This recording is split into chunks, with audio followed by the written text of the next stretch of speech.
안녕하십니까? 잘 지내셨어요? 오늘도 성탄 인사 해볼까요? 메리 크리스마스. 요셉이 기쁜 성탄 되세요. 한번 해보세요. 기쁜 성탄 되세요. 아니 다 같이 요셉이 아니라 다 같이 해야지. 기쁜 성탄 되세요. 아니 서로 보고 해야지. 보고 이나랑 요셉이랑 보고 한 번 더 하겠습니다. 기쁜 성탄 되세요. 네, 감사합니다. 오늘 말씀 제목은 매우 크게 기뻐하고 기뻐하려면입니다. 요절 2장 10절을 읽겠습니다. 2장 10절 시작. 기도하겠습니다. 은혜로우신 주님, 오늘도 저희가 살아계신 하나님께 예배드릴 수 있도록 은혜 주심을 감사합니다. 우리가 드리는 예배가 하나님을 기쁘시게 하는 예배가 되게 하여 주십시오. 또 우리의 많은 죄와 허물을 예수님의 피로 용서하여 주시고 하나님의 말씀으로 복을 주시옵소서. 예수님의 이름으로 기도하였습니다. 아멘. 예수님께서 한 아기로 태어나신 것을 이제 우리가 성탄이라고 하지 않습니까? 그리고 메리 크리스마스, 기쁜 성탄 되세요, 이렇게 인사합니다. 그러나 예수님께서 한 아기로 태어나신 것이 별로 기쁘지 않는 사람도 있습니다. 반면 오늘 본문을 보면 동방에서 온 박사들은 예수님께서 한 아기로 태어나신 것 때문에 매우 크게 기뻐하고 기뻐했습니다. 즉 최고의 기쁨을 누렸습니다. 그러면 왜 예수님께서 한 아기로 태어나신 것이 어떤 사람에게는 매우 크게 기뻐하고 기뻐하는 일인데 어떤 사람한테는 아무런 기쁨이 없는 것일까요? 우리가 어떻게 해야 기쁨을 얻을 수 있을까요? 사람들이 기쁨을 원합니다. 그러나 기쁨이 없습니다. 어떻게 해야 기쁨을 얻을 수 있는가를 잘 모릅니다. 그래서 이제 기쁨을 원하지만 어떻게 해야 기쁨을 얻을 수 있는가 모르니까 잔재미나 쾌락을 추구하는 것을 봅니다. 그리고 잔재미나 쾌락을 추구하다가 이제 때로 죄의 노예가 되기도 하고 무기력하게 되기도 합니다. 그러면 우리가 어떻게 해야 매우 크게 기뻐하고 기뻐할 수 있는가? 오늘 말씀을 통해 배울 수 있기를 기도합니다. 1, 2절을 보십시오. 헤롯 왕 때 예수님께서 유대 베들레헴에서 나심에 동방으로부터 박사들이 예루살렘에 이르렀습니다. 여기서 동방은 유대의 동쪽으로 페르시아로 추정됩니다. 그리고 동방으로부터 온 박사들이 어떤 사람인지 우리가 정확하게 알 수는 없습니다.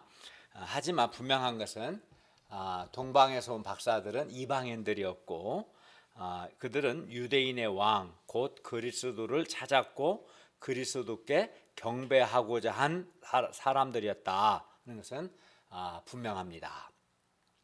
동방에서 온 박사들이 묻습니다. 2절을 함께 읽겠습니다. 2절 시작. 유대인의 왕으로 나신 이가 어디 계시냐? 우리가 동방에서 그의 별을 보고 그에게 경배하러 왔노라 하니. 여기서 유대인의 왕은 그리스도를 가리키는 호칭입니다. 그래서 2절에서 동방에서 온 박사들이 유대인의 왕으로 나신 이가 어디 계시냐라고 물었을 때 4절에서는 헤롯이 그리스도가 어디서 나겠느냐라고 이렇게 바꿔서 물은 겁니다. 물론 모든 대제사장들이나 백성의 서기관들, 백성들 역시 유대인의 왕으로 나신 이를 그리스도라고 알고 있었습니다. 그리고 이 그리스도는 이제 헬라어고 히브리어로 우리가 여러 번 많이 들었던 메시아, 히브리어 메시아, 헬라어 그리스도, 우리 번역하면 이제 구원자라는 뜻입니다. 그리하여 유대인의 왕으로 나신 그리스도이신 예수님은 구원자이시니까 우리의 죄와 죽음에서 구원하실 뿐만 아니라 우리의 여러 인생 문제들에서 우리를 구원하십니다. 우리에게 어떤 인생 문제가 있을 수 있을까요? 어떤 사람은 이제 자존감이 없는 문제가 있을 수도 있고요. 어떤 사람은 염려와 불안, 두려움이 이런 문제가 있을 수도 있고요. 또 어떤 사람은 허무와 무의미, 또 어떤 사람은 무기력, 어떤 사람은 이제 운명주의와 같은 자꾸 부정적인 생각을 의 문제, 또 어떤 사람은 사람들과 인간 갈등 이런 문제들이 있을 수 있는데 예수님께서는 유대인의 왕으로 나신 예수님은 우리의 그리스도가 되셔서 우리를 죄와 죽음에서 구원하실 뿐만 아니라 우리의 이런 여러 인생 문제에서 우리를 구원하십니다. 그렇기 때문에 예수님은 그리스도이시기 때문에 그리스도는 또 우리에게 매우 가장 중요한 분이신 겁니다. 그러면 동방의 박사들이 어떻게 유대인의 왕이 나셨음을 알고 그들은 이제 멀리 저 먼 수백 킬로미터 떨어진 동방에 있었고 이방인들이었는데 어떻게 유대인의 왕 그리스도가 나셨는가 알고 멀리 동방에서 예루살렘에까지 오게 됐을까요? 2절 하반절을 보십시오. 우리가 동방에서 그의 별을 보고 그에게 경배하러 왔노라. 여기서 박사들이 우리가 동방에서 그의 별을 보고 라고 한 것을 보면 그의 별, 즉 유대인의 왕의 별은 아마도 일상적인 별이 아니라 유대인의 왕의 출생을 알리는 즉 하나님의 특별한 계시를 위해 사용되었던 별이었을 겁니다. 그러니까 평상시와 다른 어떠한 특별한 별이었었겠죠. 동방의 박사들은 유대인의 왕, 즉 그리스도의 탄생을 알리는 한 별을 보고 그 별빛의 인도를 받아서 멀리 예루살렘에까지 올 수 있었습니다. 당시 유대인들은 세계 각지에 흩어져 살았기 때문에 이제 디아스포라 유대인들이죠. 그래서 동방 박사들은 이방인들이었지만 흩어져 사는 유대인들을 통해서 유대인의 왕 그리스도에 대해서 알게 되었을 것이고 그 유대인의 왕이 유대인들뿐만 아니라 세상 모든 사람들의 그리스도 구원자이심을 알게 되었을 겁니다. 그리하여 그들은 유대인의 왕의 별을 보고 그 별빛의 인도함을 따라서 동방에서부터 멀리 예루살렘에까지 오게 되었습니다. 3절을 보십시오. 헤롯 왕과 온 예루살렘이 듣고 소동했습니다. 여기서 소동하다는 것은 마음이 매우 혼란스럽고 불안하고 두렵다는 뜻입니다. 유대인의 왕 곧 그들의 구원자가 나셨는데도 불구하고 사람들은 전혀 기쁘지 않고 도리어 소동했습니다. 그러면 그리스도 즉 구원자가 나셨으면 상식적으로 기뻐하고 경배를 해야지, 그죠? 그리스도가 나셨으니까 기뻐하고 경배를 해야지. 왜 소동하는 것일까요? 헤롯은 유대인의 왕으로 나신 예수님께서 혹시 자기의 왕권, 정치 권력을 아마 빼앗지 않을까? 그래서 불안했던 것 같습니다. 백성들은 먹고 사는 현실 문제가 힘들고 세상 것에 마음이 빼앗겨서 그리스도에 대한 관심도 또 그리스도를 경배하고자 하는 영적인 소원도 없었습니다. 무엇보다 그리스도가 유대인의 왕으로 나신 그리스도가 그들에게 얼마나 귀하고 중요한 분이신지를 깨닫지 못했던 것입니다. 헤롯 왕은 모든 대제사장들과 백성의 서기관들을 긴급 소집해서 묻습니다. 4절을 보십시오. 그리스도가 어디서 나겠느냐? 그러자 그들은 대답합니다. 5, 6절을 다 같이 읽겠습니다. 5, 6절 시작. 이르되 유대 베들레헴이오니 이는 선지자로 이렇게 기록되노라. 또 유대 땅 베들레헴아 너는 유대 돌 중에서 가장 작지 아니하도다. 내게서 한 다스리는 자가 나와서 내 백성 이스라엘의 목자가 되리라 하였음이니이다. 예, 그리스도가 어디서 나시는가는 이미 오래전 미가 선지자를 통해서, 그러니까 그리스도께서 탄생하시기 한 700년 전에 미가 선지자를 통해서 하나님께서 베들레헴이라고 말씀하셨고 성경에 기록되었습니다. 그리고 여기서 한 6절에 한 다스리는 자는 통치자 왕을 가리킵니다. 그리하여 그리스도는 이제 구원자로서 그리스도는 다스리는 자예요. 동시에 그리스도는 다스리는 자 곧 왕이시며 또 6절에 보니까 내 백성 이스라엘의 목자가 되리라 했어요. 그러니까 그리스도는 유대인의 왕 그리스도이고 그리스도는 한 다스리는 자 왕이시고 동시에 백성들의 목자가 되십니다. 세상 왕이나 세상 통치자들은 자기도 죄인이기 때문에 죄인들은 대체로 자기중심적입니다. 게다가 하나님을 경외하지 않는 통치자는 또 왕은 더욱 자기중심적이고 은혜와 진리가 없습니다. 공의를 행하지 않죠. 가령 이렇게 불의한 판사나 검사는 이제 불의하게 재판하거나 기소할 수 있지 않겠어요? 그러면 그걸 받는 사람은 얼마나 마음 힘들겠어요. 그래서 이제 불의한 세상 왕이나 또 정치 권력이나 세상 통치자들의 다스림을 이제 받게 되면 사람들이 마음에 상처를 받게 되고 또 화가 나고 억울한 마음이 생기고 그래서 이제 마음에 평화가 없어요. 불의한 세상 통치자들의 다스림을 받을 때 마음에 평화가 없습니다. 화가 나죠. 상처받습니다. 그러나 예수님은 이런 세상 왕이나 세상 통치자들과는 근본적으로 다릅니다. 왜 그럴까요? 예수님은 은혜와 진리가 충만하셔서 은혜와 진리로 또 예수님은 겸손하시고 사랑이시기 때문에 겸손과 사랑으로 우리를 다스리십니다. 그래서 예수님의 다스림을 받으면 받을수록 마음의 은혜와 평화를 누리게 되고 또 은혜와 진리의 사람으로 성장하게 됩니다. 그러니까 여러분이 만약에 친구를 사귀는데 무례하고 막 사납고 자기중심적이고 거칠고 뭐 그런 사람하고 막 교제하면 어떻게 됐어요?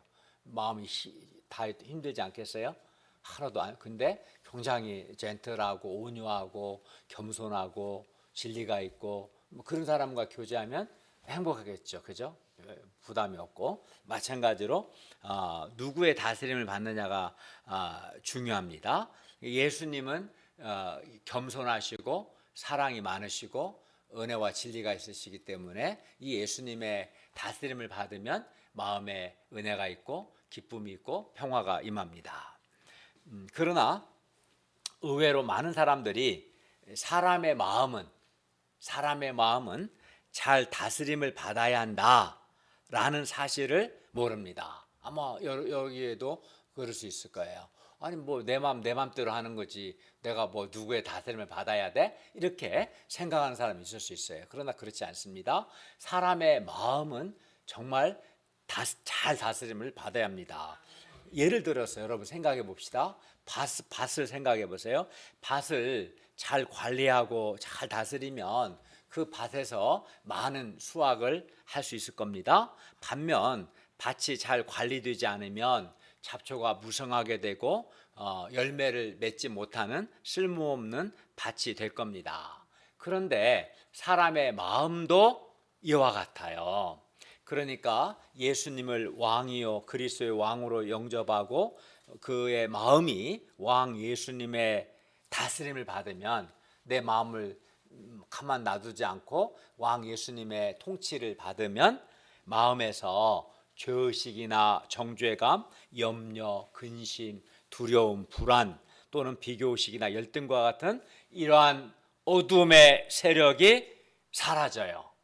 왕 예수님의 다스림을 받으면 내 마음에 있는 온갖 종류의 어둠의 세력이 사라지고 뿐만 아니라 세상이 줄 수 없는 마음의 평화와 기쁨과 행복을 누리게 됩니다. 그러니까 마음에 예수님의 다스림을 받는 것이 중요하겠죠. 또 진리를 알게 되고 예수님의 다스림을 받으면 무엇이 진리인가도 알고 진리를 행하고자 하는 소원과 또 실제 행할 수 있는 힘을 갖게 돼요. 사람이 선을 행하고자 해도 선을 행하고자 하는 소원과 힘이 없으면 못하죠. 근데 이 왕 예수님의 다스림을 받으면 선을 행하고자 하는 소원도 생기고 실제 힘도 생기게 됩니다. 왕 예수님께서는 은혜와 진리로 또 온유와 겸손으로 사랑으로 우리를 다스려 주시기 때문에 왕 예수님의 다스림을 받는 사람은 마음에 평화가 있고 기쁨이 있고 행복합니다. 그리하여 왕 예수님의 다스림을 잘 받으면 어떻겠어요? 마음이 밝겠죠. 마음이 밝고 평안하니까 그러면 얼굴이 다 어둡겠어요? 밝겠어요? 왕 예수님의 다스림 받으면 밝죠, 그죠? 예. 그리고 그 사람의 인생도 밝습니다. 반면 사람이 왕 예수님의 다스림을 받지 않으면, 왕 예수님의 다스림을 받지 않는 사람은 어떨까요? 마음에 은혜가 없어요. 마음에 기쁨이 없고 평화가 없습니다. 물론 왕 예수님의 다스림 안 받으니까 진리도 없고 진리를 행하고자 하는 소원과 힘도 없습니다. 왕 예수님의 다스림을 받지 않으면 대신 사람이 막 불만족, 짜증이 많고 마음이 거칠고 사납게 됩니다. 무엇보다 사람이 왕 예수님의 다스림을 받지 않으면 그냥 그 상태로 있는 게 아니라 죄와 사탄의 다스림을 받게 되기 때문에 그 마음에 이제 막 그 마음이 자기중심적이고 이기적이 되고 미움, 분노, 정욕, 비교식, 시기심 등 온갖 죄의 소욕이 막 일어나게 되고 죄의 노예가 됩니다. 왕 예수님의 다스림을 받지 않으면 사탄의 다스림을 받아서 마음이 불안하고 죄의 소욕이 억제가 되지 않습니다. 한마디로 왕 예수님의 다스림을 받지 않는 사람은 마음이 어두워요. 왕 예수님의 다스림 받는 사람은 마음이 밝고, 이게 다릅니다. 여러분, 알아야 할 것은 사람이 신입니까? 신이 아닙니다. 사람은 하나님이 아닙니다. 사람은 창조주 하나님의 피조물입니다. 우리는 그걸 알아야 돼요. 우리가 신이 아닙니다. 우리는 하나님의 피조물들입니다. 그렇기 때문에 사람은 자기를 창조하신 창조주 하나님의 통치, 하나님의 다스림을 받아야 합니다. 하나님이 나의 창조주이심을 인정하고 그 하나님의 다스림을 받아야 합니다. 그런데 예수님께서 우리를 다스리기 위해서 우리의 왕, 우리의 통치자로 나신 겁니다. 예수님께서 우리를 죄와 죽음에서 구원하시고 내 힘으로 어찌할 수 없는 우리 인생 문제에서 구원하시는 그리스도 구원자가 되실 뿐만 아니라 우리를 온유와 사랑과 진리로 다스리시는 우리의 왕이 되셔서 감사합니다. 그러므로 우리가 예수님을 나의 왕으로 영접하고 왕 예수님의 다스림, 왕 예수님의 통치를 잘 받음으로써 어둠에 빠지거나 싸나워지지 않고 주의 소욕에 시달리지 않고 도리어 마음에 예수께서 주시는 마음의 평화와 기쁨과 행복을 누리며 마음도 삶도 밝은 인생이 되기를 기도합니다. 그런데 예수님은 이렇게 그리스도, 우리를 구원하시는 구원자가 되실 뿐만 아니라 또 왕이시고 뿐만 아닙니다. 예수님 6절을 보니까 우리의 목자가 되셔요. 그리고 예수님은 목자인데 선한 목자가 되셔서 우리의 생명을 더 풍성케 하시고 선한 목자가 되셔서 우리를 보호하시고 우리를 도와주시고 우리를 선하게 인도해 주십니다.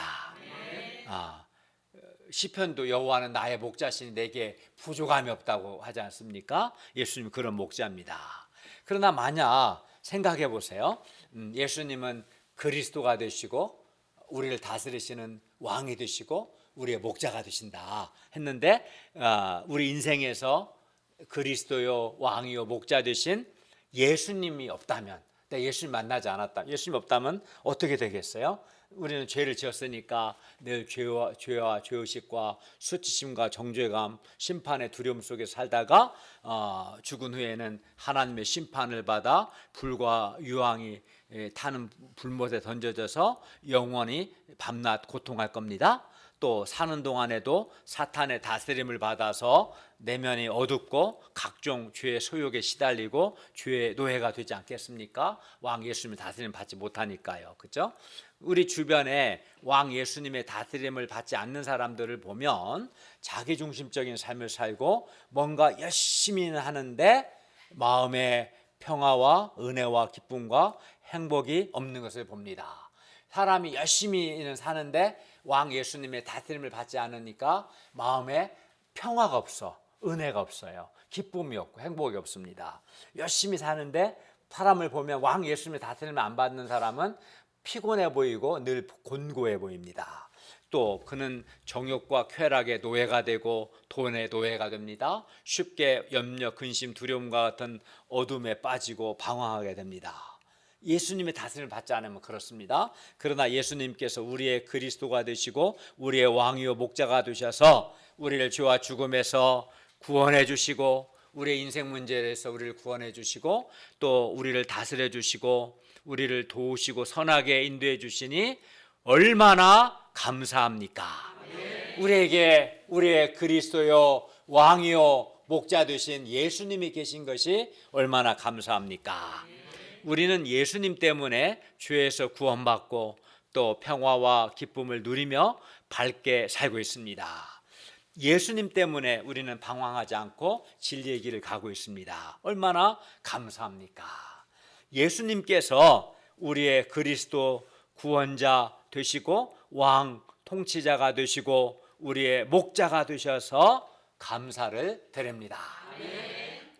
예.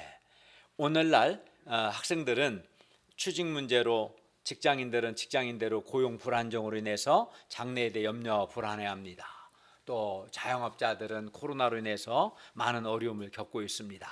안녕하세요 인사하지만 실상 안녕하지 못한 사람들이 참 많습니다. 사람들은 또 죄로 고통하기도 하고 어떻게 살아야 후회하지 않고 정말 행복하게 사는 것인지 잘 몰라 방황하게 합니다. 수능시험을 잘 본다고 해서 어떻게 살아야 정말 후회 없게 기쁘고 행복한 인생을 사는가 알 수 있는 건 아닙니다. 수능시험에는 그런 문제가 없어요. 그죠? 성경을 공부해야 알 수 있어요. 우리가 우리의 그리스도의 왕이요 목자 되신 예수님의 다스림과 인도하심을 받으면 예수님께서 나의 그리스도가 되셔서 나를 죄와 죽음에서 나의 인생 문제에서 나를 구원해 주실 뿐만 아니라 나의 마음을 다스려 주시고 나를 도우시고 나를 선하게 인도해 주십니다. 또 나로 하여금 내 인생에서 부족함이 없게 하십니다. 따라서 참 내가 예수님을 영접하지 않거나 또는 말로는 예수님 믿는다 하지만 적극적으로 예수님을 나의 그리스도 왕 목자로 받아들이지 않고 왕 예수님의 다스림과 인도함을 받지 않는 것이 문제인 거예요, 사실은. 여러분 한번 생각해 보세요. 만약에 우리가 흑석동에 사는데 흑석동에 아니면 서울시에 병원이 없어요, 하나도. 약국도 없어요. 또 이마트 같은 생필품 파는 가게도 하나도 없다고 합시다. 그러면 우리가 얼마나 돈은 있는데 그런 게 하나도 없어요. 그러면 불편하겠어요, 안 불편하겠어요? 그럼 아픈데 치료받을 수 없지 않습니까? 그죠? 뭐 먹고 살아야 하는데 돈은 많은데 그럼 파는 곳이 없다고 생각해 봐요. 불편하지 않겠어요? 그죠? 또 경찰과 같은 공권력이 없다고 생각해 봅시다. 그러면 막 힘센 놈이 남을 해치고 근데 어떻게 나를 보호해 줄 사람도 없고 그러면 힘들지 않겠어요? 그죠? 그런 게 없다면 굉장히 불편하고 삶이 위기를 느낄 거예요. 그렇지 않을까요? 근데 만약에 우리에게 있어서 예수님이 계시지 않으면 아니면 예수님 믿지 않는 사람 어떻게 될까요? 예수님은 나를 죄와 죽음에서 구원하시고 내 인생 문제를 구원해 주시는 그리스도가 되시고 나를 다스리시는 왕이 되시고 나의 목자가 되셔서 나를 도와주시고 보호해 주시고 선하게 인도해 주시는 분이신데 없다면 그런 없는 예수님 없는 인생은 얼마나 어둡고 고통스러운 삶이 되겠습니까? 그죠? 우리가 예수님께서 주시는 풍성한 은혜를 누리기 위해서는 예수님을 나의 그리스도, 나의 왕, 나의 목자로 영접을 하고 실제 삶 속에서 적극적으로 예수님의 다스림과 예수님의 인도함을 받아야 합니다. 그래야 그 마음에 은혜가 있고 평화가 있고 기쁨이 있어요. 그래야. 반면 신자라고 하면서도 은혜가 없고 평화가 없고 기쁨이 없는 것은 그 사람이 교만해서 말로는 예수님이 그리스도 왕 나의 목자라고 하면서도 실제로는 예수님의 다스림과 예수님의 인도함을 받지 않기 때문에 그에게 죄 용서의 은혜도 주께서 주시는 평화도 기쁨도 행복도 없는 겁니다. 그리고 이런 사람을 가르쳐서 말로는 신자라고 하지만 실제로 예수님의 통치를 받지 않기 때문에 이런 사람을 이제 실천적 무신론자 이렇게 부릅니다. 그러므로 우리가 왕이요 목자 되신 예수님의 다스림과 인도하심을 적극적으로 받을 수 있기를 기도합니다. 그러면 우리가 어떻게 예수님의 다스림과 인도하심을 받을 수 있습니까? 예수님이 눈에 안 보이잖아요. 그죠? 눈에 안 틀어도 괜찮아요. 눈에 안 보이는데 어떻게 우리가 다스림을 받을 수 있겠어요? 눈에 안 보이잖아요. 요셉이가 왕 예수님의 다스림을 받아야 하고 인도함을 받아야 하는데 어떻게 받죠? 눈에 안 보이는데 어떻게 합니까? 예수님은 성령님 안에서 말씀으로 우리를 다스리시고 우리를 인도하시기 때문에 우리에게 기록된 말씀을 통해서 우리를 다스리고 인도하시기 때문에 우리가 구체적으로 하나님의 말씀에 순종해야 합니다. 우리가 기록된 이 말씀에 순종할 때 이 말씀을 통해서 예수님께서 우리를 다스리시고 우리를 인도해 주십니다. 그리고 왕 예수님께서 나의 마음을 다스려 주시고 나의 삶을 인도해 주시도록 예수님께 간절히 기도해야 합니다. 이렇게 말씀 순종하고 주께서 나를 다스려 주시고 나를 도와주시도록 간절히 무릎 꿇고 기도할 때 그때 이제 그리스도요 우리의 왕이요 목자 되신 예수님께서 성령 안에서 하나님의 말씀으로 우리를 다스리시고 우리를 인도하시고 우리를 도우실 겁니다. 그래서 이런 사람은 예수님이 주시는 죄의 용서의 은혜를 누리고 주께서 마음을 다스려 주시니까 마음의 평화와 은혜가 있어야 되고요. 죄의 소욕을 극복하고 선을 행하고자 하는 열정과 내적인 힘이 생기고 삶 속에서 예수께서 도와주시고 선하게 인도해 주시는 것을 체험할 수 있습니다. 그렇기 때문에 이번에 아주 분명하게 마음에 그리스도요 나의 왕이시고 목자 되신 예수님을 영접하고 이 예수님께 순종하고 이 예수님의 다스림과 인도함을 받고자 결단하고 말씀 순종하고 기도할 수 있기를 바랍니다. 7, 8절을 보십시오. 헤롯은 예수님을 정적으로 오해해서 예수님을 제거하고자 했습니다. 그리하여 가만히 박사들을 불러서 별이 나타난 때를 자세히 묻고 베들레헴으로 보내며 말합니다. 한 8절을 볼까요? 가서 아기에 대하여 자세히 알아보고 찾거든 내게 구하여 나도 가서 그에게 경배하게 하라. 그러나 이는 아주 거짓말이었습니다. 9절을 보십시오. 박사들이 왕의 말을 듣고 갈 때 동방에서 보던 그 별이 문득 앞서 인도하여 가다가 아기 있는 곳 위에 머물러 서 있었습니다.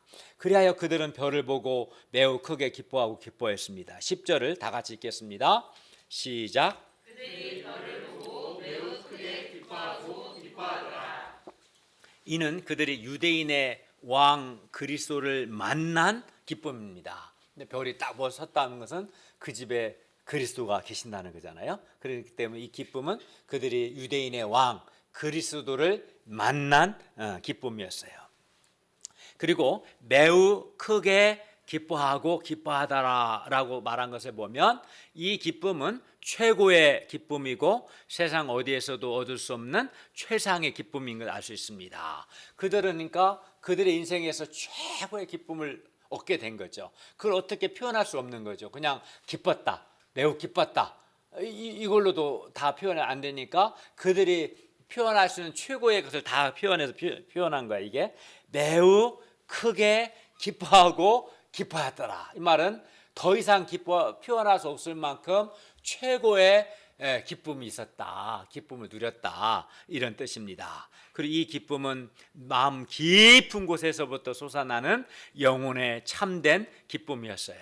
물론 세상에서도 사람들이 기쁨이 있겠죠. 직장 다니는 분들은 연봉이 2배로 인상되면 기쁨이 있을 겁니다. 대학에 입학하거나 취직되었을 때도 기쁨이 있고 장학금 받거나 또는 아주 좋은 선물을 받을 때도 기쁨이 있을 겁니다. 또는 많은 사람들이 게임이나 오락이나 술이나 정욕 등을 통해 기쁨을 얻고자 합니다. 우리는 이런 기쁨을 잔재미 또는 쾌락이라고 부릅니다.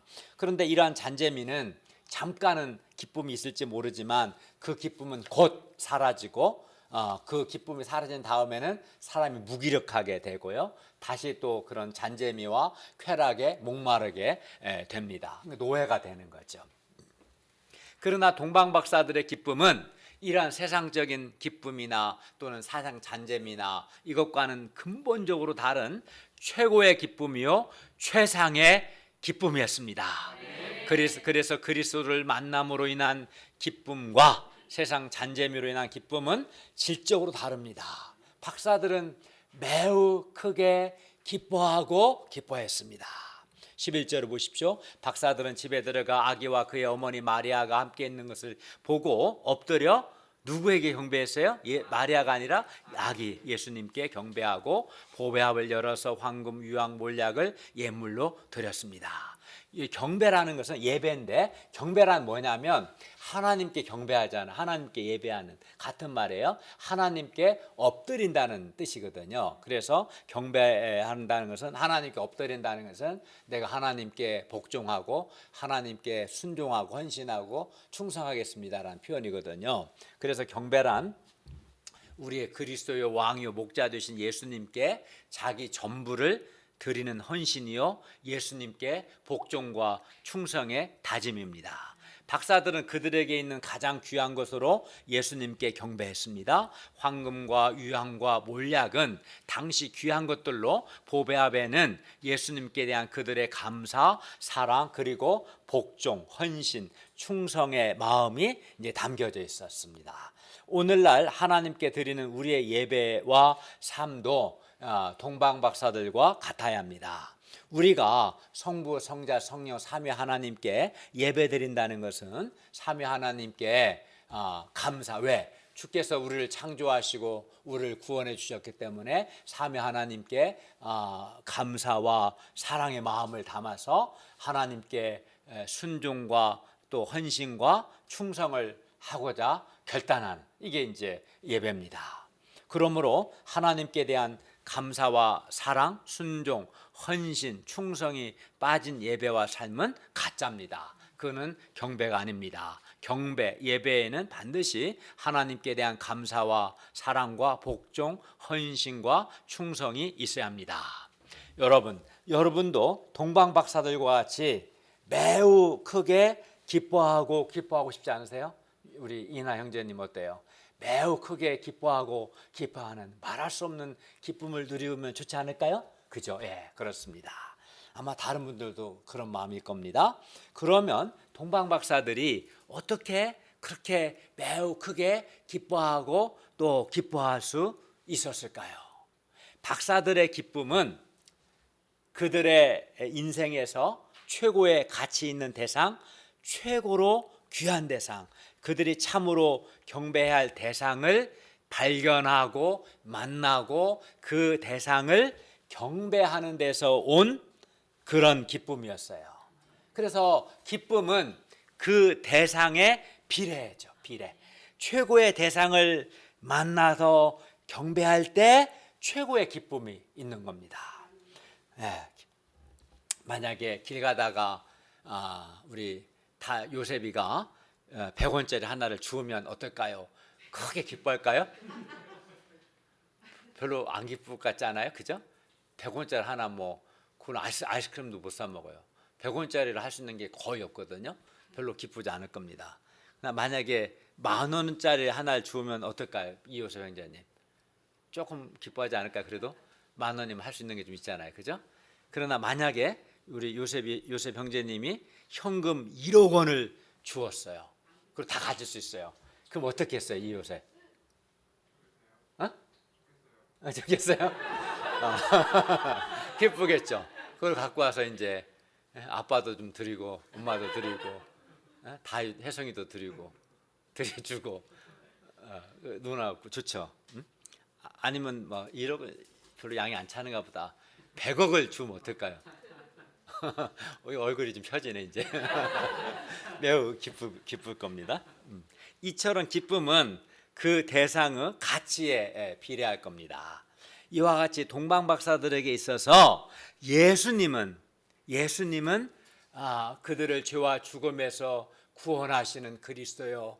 그들의 인생 문제에서 그들을 구원하시는 그리스도, 그들을 다스리시는 왕, 그들의 선한 목자이시기 때문에 그들에게서 예수님은 최고로 귀한 분이셨기 때문에 박사들은 매우 크게 기뻐했던 것입니다. 왜냐하면 유대인의 왕으로 나신 예수님은 사람을 죄와 죽음에서 구원하실 수 있는 그리스도 구원자요, 은혜와 진리로 다스리시는 왕이 되시고 그들의 생명을 풍성케 하시고 그들을 선하게 인도해 주시는 목자가 되시기 때문입니다. 동방 박사들은 부족할 것이 없는 좋은 인간적인 조건을 가진 박사들이었지만 이러한 그들에게도 그들의 힘으로는 도저히 해결할 수 없는 인생 문제가 있었는데요. 그것은 죄와 죽음의 문제였습니다. 그들이 아무리 탁월한 좋은 인간적인 조건을 가졌을지라도 죄와 죽음의 문제만큼은 그들의 힘으로 해결할 수 없었습니다. 물론 그 외에도 해결하기 힘든 인생 문제도 있었겠죠. 세상 그 누구도 그 무엇도 사람들의 죄와 죽음 문제만큼은 해결해 줄 수 없었습니다. 그들의 높은 사회적 지위와 학문과 또 뛰어난 인간 조건도 그들 내면의 죄의식과 정죄감, 불안, 두려움, 죽음, 허무, 무의미 등의 내면 문제를 해결해 줄 수는 없었습니다. 그런데 예수님은 인간의 죄와 죽음의 문제를 해결해 주시는 그리스도로 오셨습니다.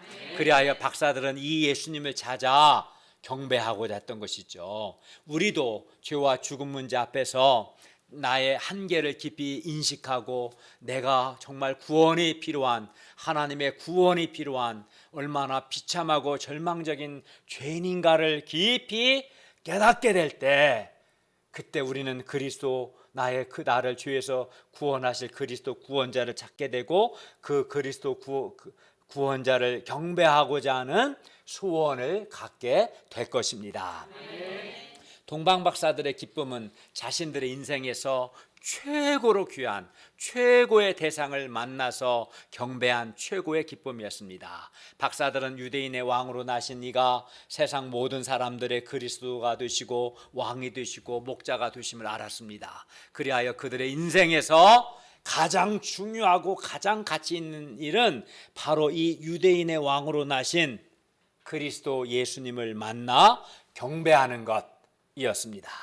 그래서 그들은 그리스도요 왕이요 목자 되신 예수님을 만나서 경배하기를 간절히 원했고, 그리하여 당시 대부분의 사람들이 현실 문제와 세상 잔재미 쾌락에 빠져 있을 때 이들은 그리스도께 경배하기 위해서 그리스도를 찾았습니다. 그리고 그리스도를 만나서 그들에게 있는 가장 귀한 것으로 그리스도를 경배했을 때, 그때 그들은 매우 크게 기뻐하고 기뻐했습니다. 이를 통해 볼 때 사람에게 큰 기쁨이 없는 것은 우리의 그리스도 왕이 되시고 목자 되신 예수님을 찾아 만나 경배해야 하는데 그렇게 하지 않기 때문입니다. 내가 최고의 대상을 그리스도를 만나 경배하지 않기 때문에 기쁨이 없는 겁니다. 우리의 그리스도의 왕이요 목자이신 예수님을 경배하고자 하는 영적인 소원과 열망이 없으니까 기쁨이 없는 거예요. 사람들은 아무것도 안 하면 기쁠 거라 생각하는데 그렇지 않습니다. 적극적으로 나의 그리스도 왕 목자 예수님을 만나서 경배해야 기쁨이 있습니다. 근데 이제 사람들이 이렇게 그리스도를 만나 경배하고자 하는 영적 소원과 열망이 왜 없을까요?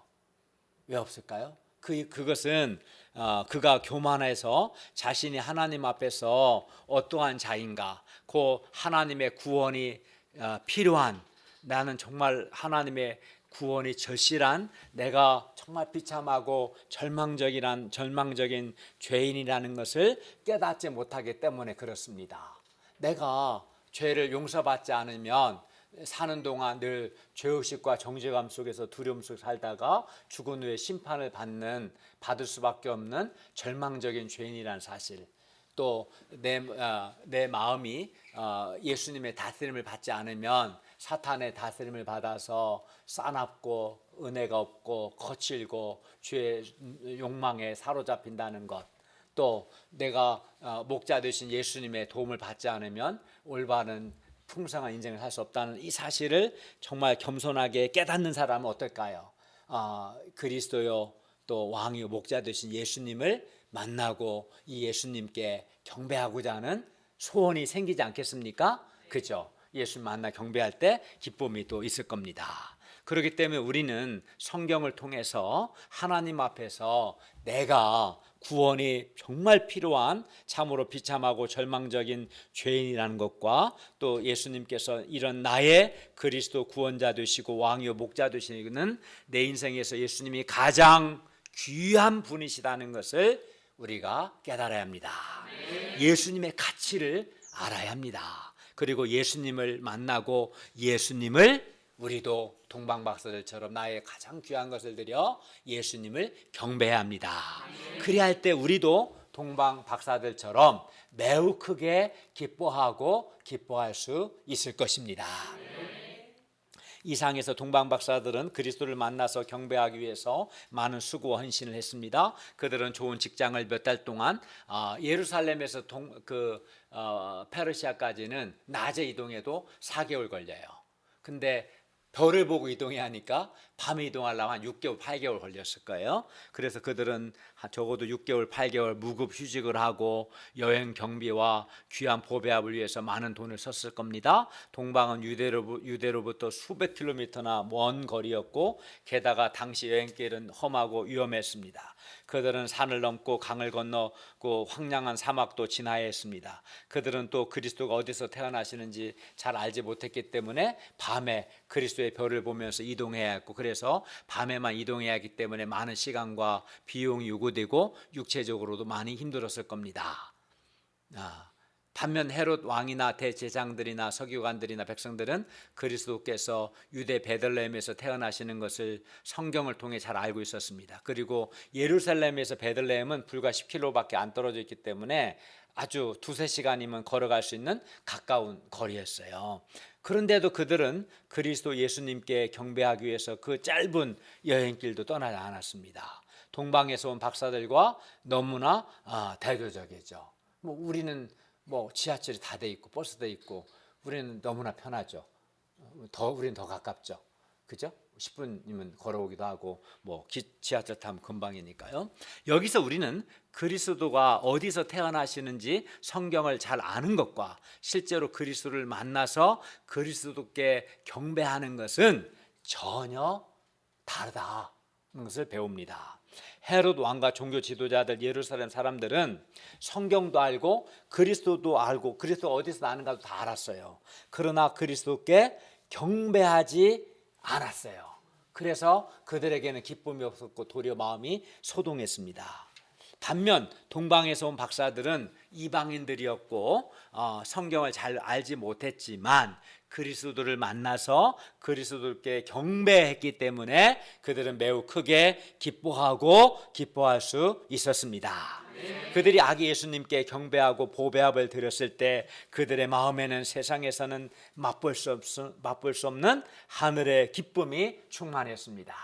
그러니까 우리도 마찬가지예요. 예수님이 나를 죄와 죽음에서 구원하신 나의 그리스도, 또 나의 왕, 나의 목자로서 나에게 가장 소중한 분이심을 깨닫고 예수님을 만나고 이 예수님께 경배하는 삶을 살 때 매우 크게 기뻐하는 삶을 살 수 있습니다.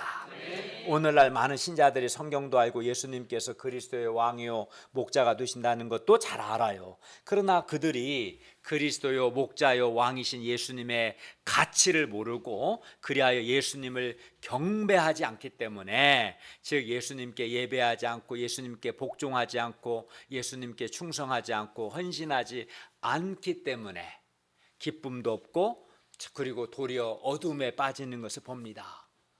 예수님을 경배하는 사람은 기쁨이 넘칩니다. 어둠에 빠지지 않습니다. 예수님을 경배하지 않으니까 기쁨도 없고 어둠에 빠지는 거예요. 어떤 분은 게임하거나 친구들과 놀고 술 마시는데 몇 시간을 사용하고 몇십만 원 사용하는 것은 하나도 안 아까워하면서도 우리의 그리스도의 왕이요 목자 되신 예수님을 경배하기 위해 시간과 돈을 사용하는 것은 아까워합니다. 그러나 그런 사람들이 알아야 할 것은 그렇게 하면 동방 박사들이 누렸던 매우 큰 기쁨과 평화를, 은혜를 전혀 누리지 못하고 대신 내면이 무기력해지고 어둠에 빠진다는 것입니다. 안타깝습니다. 불신자들은 말할 것도 없고 신자라고 하면서도 예수님을 경배하지 않는 실천적 무신론자들이 많습니다. 이런 사람들은 회개합니다. 예수님이 그리스도의 왕이요 목자이신 것을 알고도 주님을 경배하지 않은 죄를 회개합니다. 예수님께서 얼마나 귀한 분이신지 예수님의 가치를 알고 예수 그리스도를 사랑하고 그에게 충성하고 나의 가장 귀한 것들로 헌신해야 합니다. 그리하면 동방박사들처럼 우리도 매우 크게 기뻐하게 될 것입니다. 뿐만 아닙니다. 주께서 주시는 죄 용서의 은혜, 주님의 그 구원을 경험하게 될 것이고요. 왕 예수님의 다스림을 받아서 마음의 평화와 기쁨과 은혜를 누리게 될 것이고요. 어둠에 빠지지 않을 겁니다. 또 목자 되신 예수님의 도우심과 인도하심을 받아서 자신의 인생이 아주 선하게 풍성하게 되는 것을 경험하게 될 것입니다. 너무 좋죠. 매우 크게 기뻐할 뿐만 아니라 예수께서 주시는 죄 용서의 은혜, 또 주님의 다스림의 은혜, 주님의 인도하심 은혜를 경험하게 되니까요. 그런데 감사하게도 우리 교회 가운데는 동방박사들과 같은 분들이 많아요. 우리 가운데는 그리스도의 왕이요 목자 되신 예수님께 자신의 귀한 시간과 물질과 진심의 보배합을 들여서 경배하는 분들이 많습니다. 이런 분들이야말로 이 시대의 동방박사들입니다. 우리 이다효 씨 이 시대의 동방박사가 되기를 바랍니다. 또 박사같이 안경 쓰고 멋있잖아요. 예, 다른 분들 마찬가지고요. 예. 예수님을 믿는다고 말만 하고 실제로는 예수님께 경배하지 않는 이런 실천적 무신론자들이 많은 이 시대에 캠퍼스 전도와 예배 초청을 위해서 자신의 시간과 진심을 드리고 주님의 몸된 교회를 위해서 자신의 재능을 드리고 또 교회를 섬기기 위해서 자신의 돈을 드림으로써 예수님께 경배하는 분들은 이 시대의 동방박사들입니다. 우리가 어떤 모양이든지 예수님께 나의 마음과 사랑과 헌신과 충성을 드리는 것이 경배입니다. 이런 마음으로 이번 성탄 축하 예배도 경배할 수 있기를 바랍니다. 그리고 이렇게 주님을 경배하는 사람이 매우 크게 기뻐하며 그 마음이 어둠에 빠지지 않고 또 주님이 주시는 죄 용서의 은혜, 주님의 도우심, 선하신 인도하심을 경험하게 될 겁니다. 결론입니다. 우리는 동방박사들을 통해서 참된 기쁨, 최고의 기쁨을 소유할 수 있는 비결이 무엇인지 배웠습니다. 최고의 기쁨은 우리의 그리스도가 되시고 왕이 되시고 목자 되시는 예수님의 가치를 알고 예수님께 엎드려 경배하고 보배합을 드리는 데 있습니다.